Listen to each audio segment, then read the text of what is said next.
So, before you get comfortable, take a moment to like the video and subscribe, but only if you genuinely enjoy what I do here. And let me know in the comments where you're tuning in from and what time it is for you. It's always fascinating to see who's joining us from around the world. Now, dim the lights, maybe turn on a fan for that soft background and let's ease into tonight's journey together.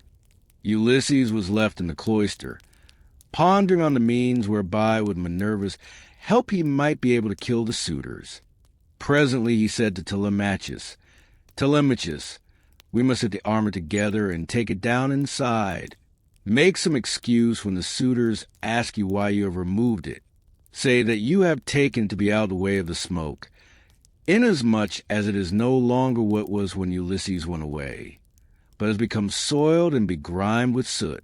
Add to this more particularly that you are afraid Jove may set them on to quarrel over their wine, and that they may do each other some harm which may disgrace both banquet and wooing, for the sight of arms sometimes tempts people to use them."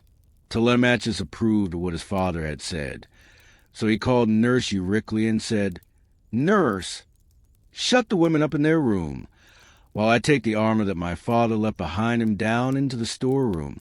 No one looks after it now my father is gone, and has got all smirched with soot during my own boyhood. I want to take it down where the smoke cannot reach it." "I wish, child," answered Eurycleia, "that you would take the management of the house into your own hands altogether, and look after all the property yourself. But who is to go with you and light you to the storeroom? The maids would have so, but you would not let them." "The stranger," said Telemachus, "shall show me a light. When people eat my bread, they must earn it, no matter where they come from." Eurycleia did as she was told, and bolted the women inside their room. Then Ulysses and his son made all haste to take the helmets, shields, and spears inside, and Minerva went before them with a gold lamp in her hand that shed a soft and brilliant radiance, whereon Telemachus said, "Father, my eyes behold a great marvel. The walls, with the rafters, crossbeams, and the supports on which they rest are all aglow as with flaming fire. Surely there is some god here who has come down from heaven." "Hush," answered Ulysses. "Hold your peace and ask no questions, for this is the manner of the gods. Get you to your bed, and leave me here to talk with your mother and the maids. Your mother in her grief will ask me all sorts of questions."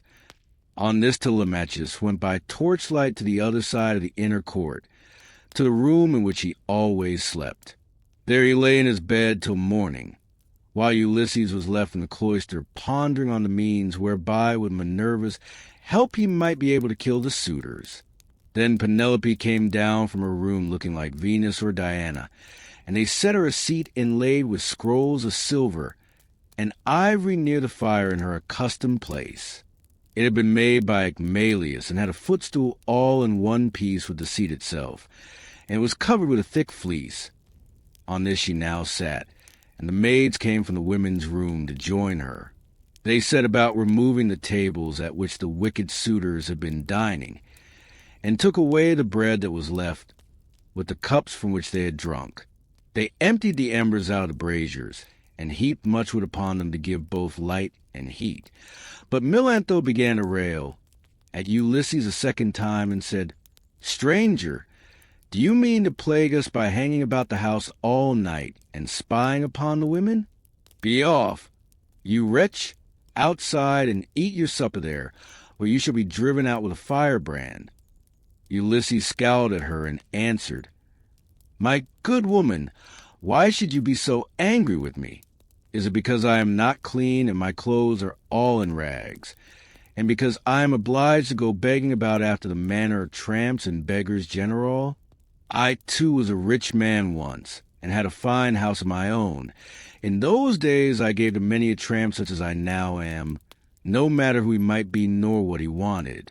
I had any number of servants, and all the other things which people have who live well and are accounted wealthy, but it pleased Jove to take all away from me. Therefore, woman, Beware lest you too come to lose that pride and place in which you now wanton above your fellows. Have a care lest you get out of favor with your mistress, and lest Ulysses should come home, for there is still a chance that he may do so. Moreover, though he be dead as you think he is, yet by Apollo's will he has left a son behind him, Telemachus, who will note anything done amiss by the maids in the house, for he is now no longer in his boyhood. Penelope heard what he was saying and scolded the maid. "Impudent baggage," said she, "I see how abominably you are behaving, and you shall smart for it. You knew perfectly well, for I told you myself, that I was going to see the stranger and ask him about my husband, for whose sake I am in such continual sorrow." Then she said to her head waiting woman Eurycleia, "Bring a seat with a fleece upon it, for the stranger to sit upon while he tells his story, and listens to what I have to say. I wish to ask him some questions." Eurycleia brought the seat at once, and set a fleece upon it. And as soon as Ulysses had sat down, Penelope began by saying, "Stranger, I shall first ask you who and whence are you? Tell me of your town and parents." "Madam," answered Ulysses, "who on the face of the whole earth can dare to chide with you? Your fame reaches the firmament of heaven itself. You are like some blameless king who upholds righteousness as a monarch over a great and valiant nation. The earth yields its wheat and barley. The trees are loaded with fruit. The ewes bring forth lambs, and the sea abounds with fish by reason of his virtues, and his people do good deeds under him. Nevertheless, as I sit here in your house, ask me some other question, and do not seek to know my race and family, or you will recall memories that will yet more increase my sorrow.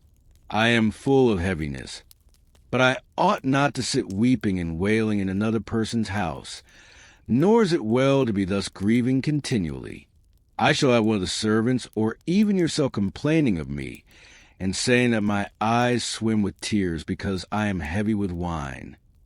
Then Penelope answered, "Stranger, heaven robbed me of all beauty, whether of face or figure, when the Argives set sail for Troy, and my dear husband with them.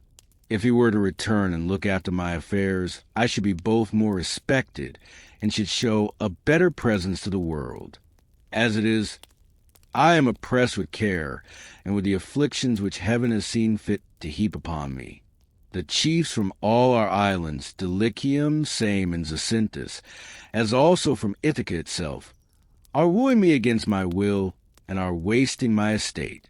I can therefore show no attention to strangers, nor suppliants, nor to people who say that they are skilled artisans, but am all the time broken-hearted about Ulysses. They want me to marry again at once, and I have to invent stratagems in order to deceive them. In the first place, heaven put it in my mind to set up a great tambour frame in my room, and to begin working upon an enormous piece of fine needlework. Then I said to them, 'Sweethearts, Ulysses is indeed dead. Still, do not press me to marry again immediately. Wait, for I will not have my skill in needlework perish unrecorded till I have finished making a pall for the hero Laertes, to be ready against the time when death shall take him. He is very rich, and the women of the place will talk if he is laid out without a pall.' This was what I said, and they assented, whereon I used to keep working at my great web all day long, but at night I would unpick the stitches again by torchlight. I fooled them in this way for 3 years without their finding it out, but as time wore on and I was now in my 4th year, in the waning of moons, and many days have been accomplished, those good-for-nothing hussies, my maid betrayed me to the suitors, who broke in upon me and caught me.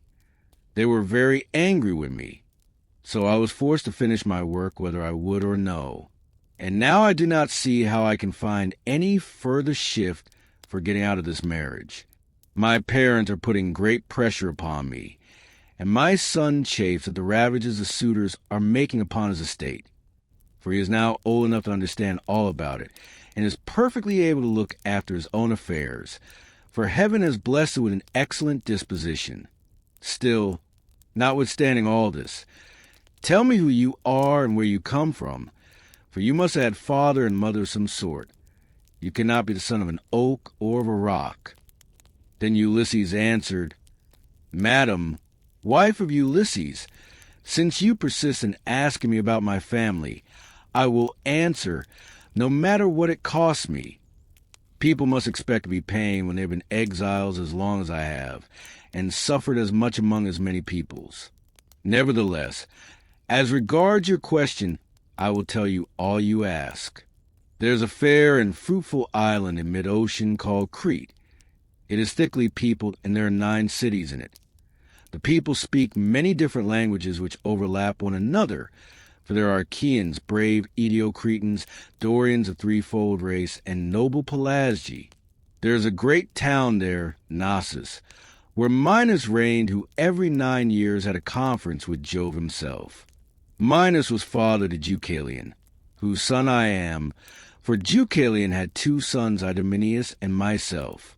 Idomeneus sailed for Troy, and I, who am the younger, am called Athena. My brother, however, was at once the older and the more valiant of the 2. Hence it was in Crete that I saw Ulysses and showed him hospitality, for the winds took him there as he was on his way to Troy, carrying him out his course from Cape Malea and leaving him in Amnisus off the cave of Eurycleia, where the harbors are difficult to enter, and he could hardly find shelter from the winds that were then raging. As soon as he got there, he went into the town and asked for Idomeneus, claiming to be his old and valued friend. But Idomeneus had already set sail for Troy some 10 or 12 days earlier, so I took him to my own house and showed him every kind of hospitality, for I had abundance of everything. Moreover, I fed the men who were with him with barley meal from the public store, and got subscriptions of wine and oxen for them to sacrifice to their heart's content. They stayed with me 12 days, for there was a gale blowing from the north so strong that one could hardly keep one's feet on land. I suppose some unfriendly god had raised it for them, but on the 13th day the wind dropped, and they got away. Many a plausible tale did Ulysses further tell her, and Penelope wept as she listened, for her heart was melted. As the snow wastes upon the mountain tops when the winds from south, east, and west breathe upon it, and thawed it till the rivers run bank full of water, even so did her cheeks overflow with tears for the husband who was all the time sitting by her side. Ulysses felt for her and was for her, but he kept his eyes as hard as her iron without letting them so much as quiver, so cunningly did he restrain his tears. Then, when she had relieved herself by weeping, she turned to him again and said, "Now, stranger, I shall put you to the test and see whether or no you really did entertain my husband and his men, as you say you did. Tell me, then, how he was dressed, what kind of man he was to look at, and so also with his companions."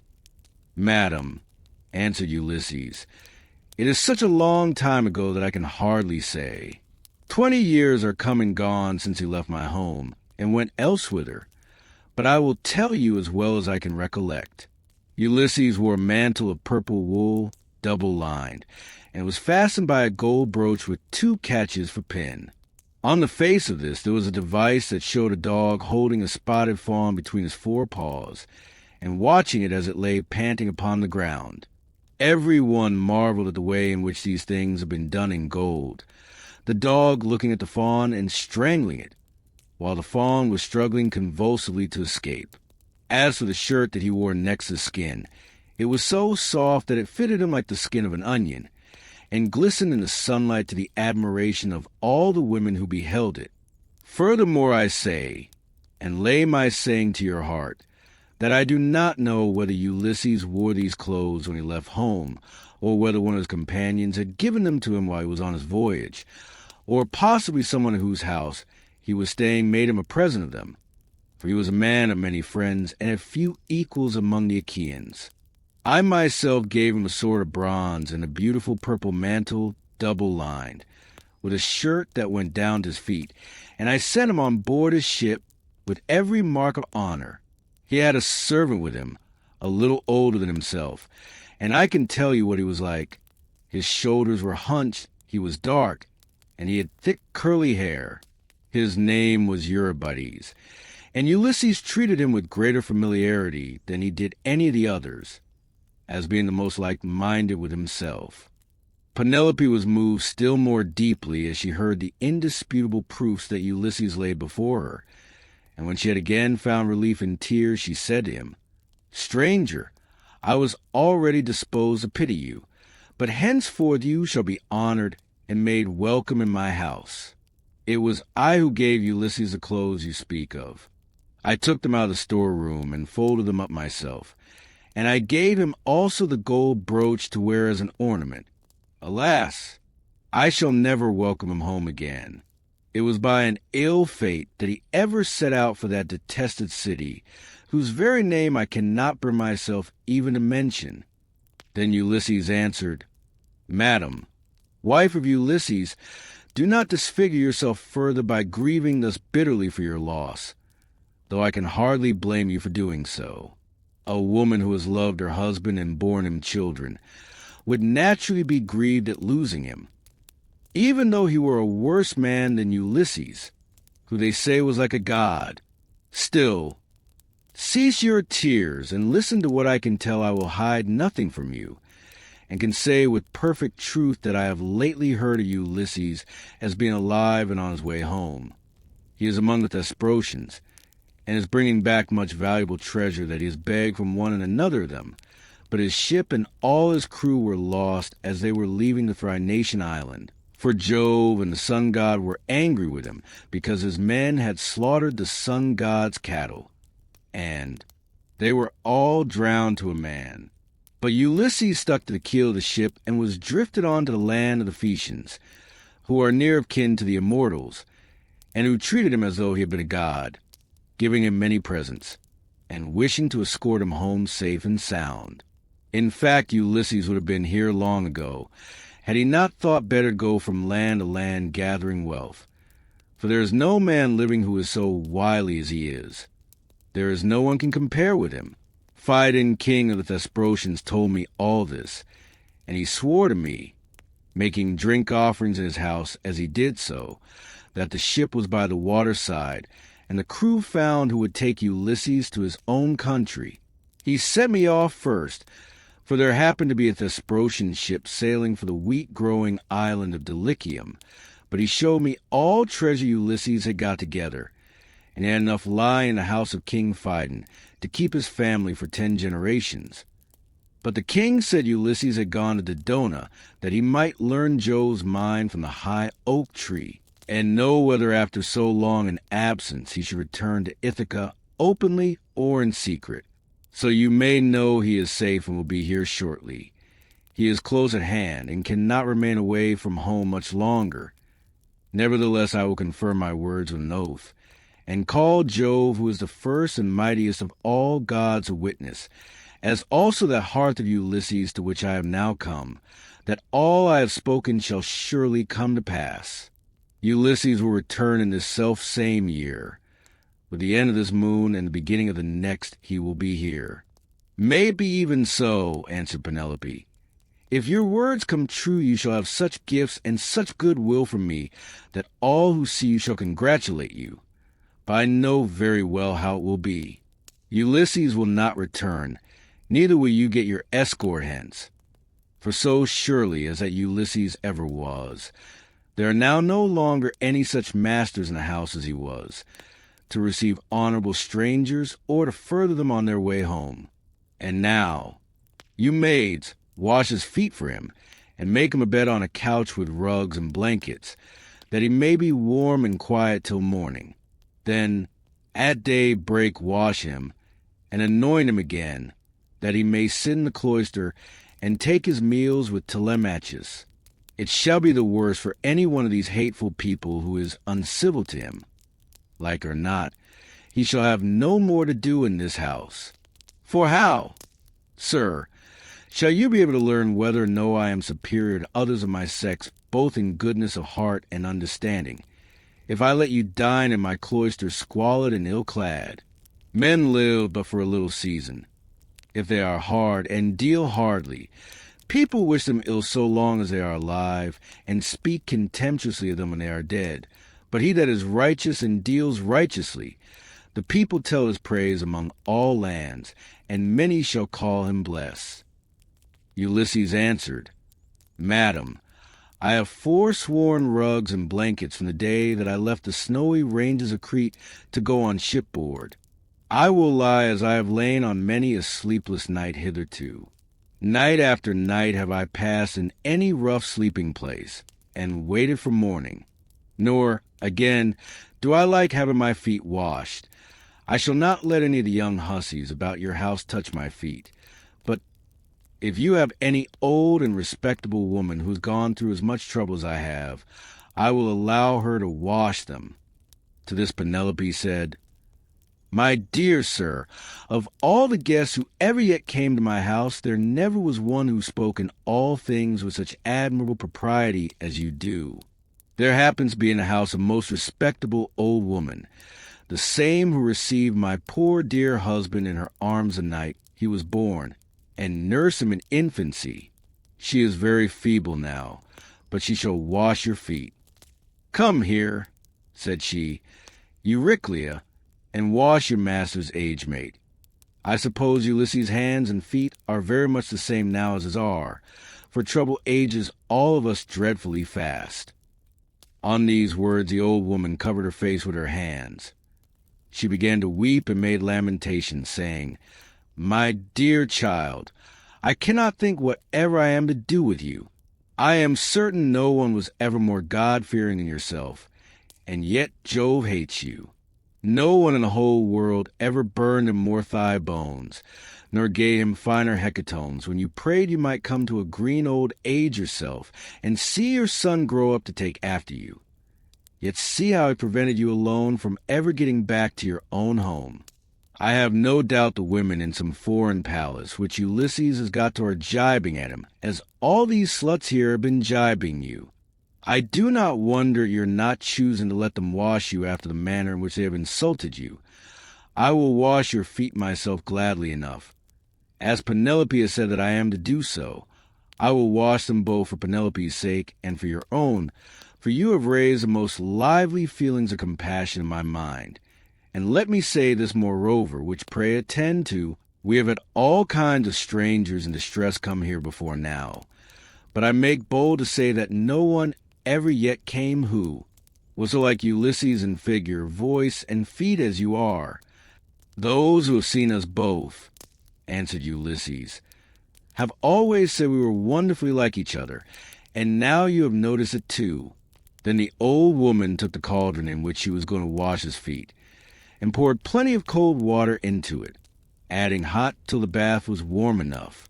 Ulysses sat by the fire, but ere long he turned away from the light, for it occurred to him that when the old woman had hold of his leg, she would recognize a certain scar which it bore, whereon the whole truth would come out.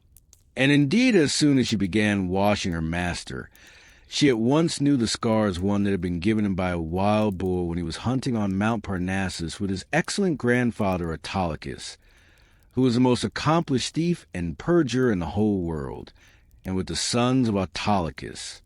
Mercury himself had endowed him with this gift, for he used to burn the thigh bones of goats and kids to him, so he took pleasure in his companionship.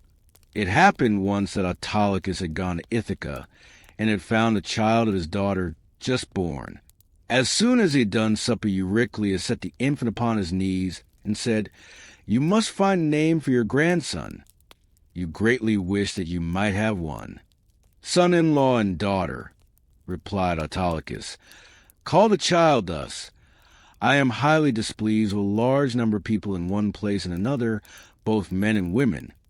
So name the child Ulysses, or the child of anger, when he grows up and comes to visit his mother's family on Mount Parnassus, where my possessions lie. I will make him a present, and will send him on his way rejoicing. Ulysses, therefore, went to Parnassus to get the presents from Autolycus, who with his sons shook hands with him and gave him welcome.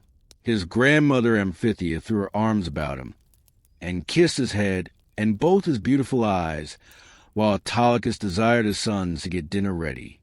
and they did as he told them. They brought in a 5-year-old bull, flayed it, made it ready, and divided it into joints.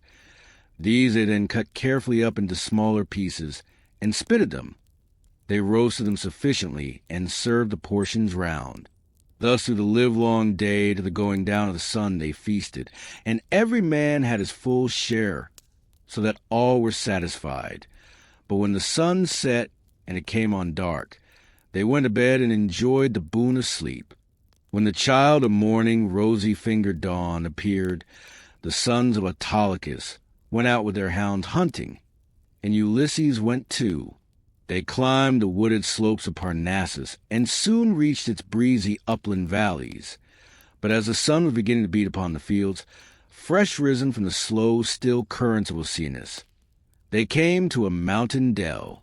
The dogs were in front searching for the tracks of the beast they were chasing, and after them came the sons of Autolycus, among whom was Ulysses, close behind the dogs, and he had a long spear in his hand. Here was the lair of a huge boar among some thick brushwood, so dense that the wind and rain could not get through it, nor could the sun's rays pierce it, and the ground underneath lay thick with fallen leaves. The boar heard the noise of the men's feet, and the hounds baying on every side as the huntsman came up to him. So rushed from his lair, raised the bristles on his neck, and stood at bay with fire flashing from his eyes. Ulysses was the first to raise a spear and try to drive it into the brute, but the boar was too quick for him, and charged him sideways, ripping him above the knee with a gash that tore deep though it did not reach the bone. As for the boar, Ulysses hit him on the right shoulder, and the point of the spear went right through him, so that he fell groaning in the dust until the life went out of him. The sons of Autolycus busied themselves with the carcass of the boar and bound Ulysses' wound. Then, after saying a spell to stop the bleeding, they went home as fast as they could. But when Autolycus and his sons had thoroughly healed Ulysses, they made him some splendid presents, and sent him back to Ithaca with much mutual goodwill.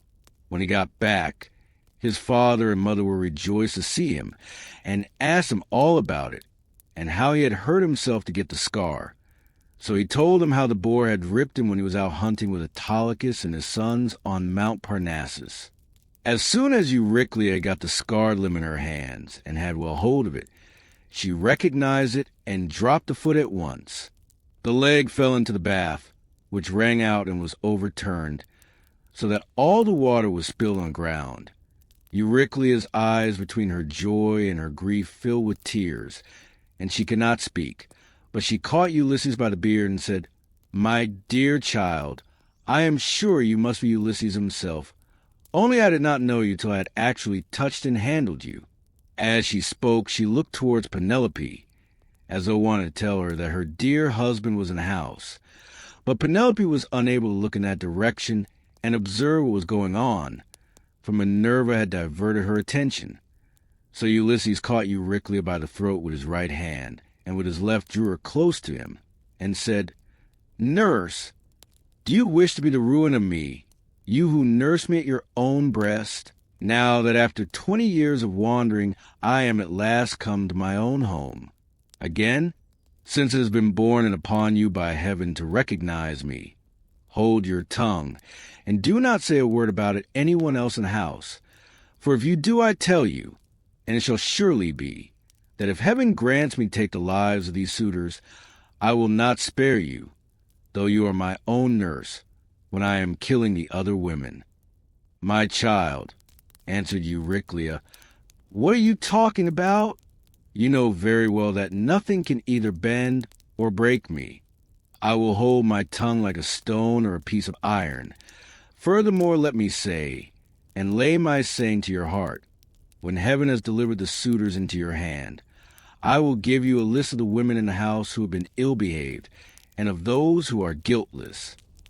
And Ulysses answered, "Nurse, you ought not to speak in that way. I am well able to form my own opinion about one and all of them. Hold your tongue and leave everything to heaven." As he said this, Eurycleia left the cloister to fetch some more water, for first had been all spilt, And when she had washed him and anointed with oil, Ulysses drew his seat nearer to the fire to warm himself, and hid the scar under his rags. Then Penelope began talking to him and said, "Stranger, I should like to speak with you briefly about another matter. It is indeed nearly bedtime, for those at least who can sleep in spite of sorrow. As for myself, heaven has given me a life of such unmeasurable woe, that even by day when I am attending to my duties and looking after the servants, I am still weeping and lamenting during the whole time. Then when night comes and we all of us go to bed, I lie awake thinking, and my heart comes a prey to the most incessant and cruel tortures. As the dun nightingale, daughter of Pandarus, sings in the early spring from her seat in shadiest covertid, and with many a plaintive trill pours out the tale how by mishap she killed her own child Italus, son of King Zethus. Even so does my mind toss and turn in its uncertainty whether I ought to stay with my son here, and safeguard my substance, my bondsman, and the greatness of my house, out of regard to public opinion and the memory of my late husband, or whether it is not now time for me to go with the best of these suitors who are wooing me and making me such magnificent presents. As long as my son was still young and unable to understand, he would not hear of my leaving my husband's house. But now that he is full grown, he begs and prays me do so, being incensed at the way in which the suitors are eating up his property. Listen, then, to a dream that I have had, and interpret it for me if you can. I have 20 geese about the house that eat mash out of a trough, and of which I am exceedingly fond. I dreamed that a great eagle came swooping down from a mountain, and dug his curved beak into the neck of each of them till he had killed them all. Presently he soared off into the sky, and left them lying dead about the yard. Whereon I wept in my room till all my maids gathered round me. So piteously was I grieving, because the eagle had killed my geese. Then he came back again, and perching on a projecting rafter spoke to me with human voice, and told me to leave off crying. "Be of good courage," he said, "daughter of Icarius. This is no dream, but a vision of good omen that shall surely come to pass.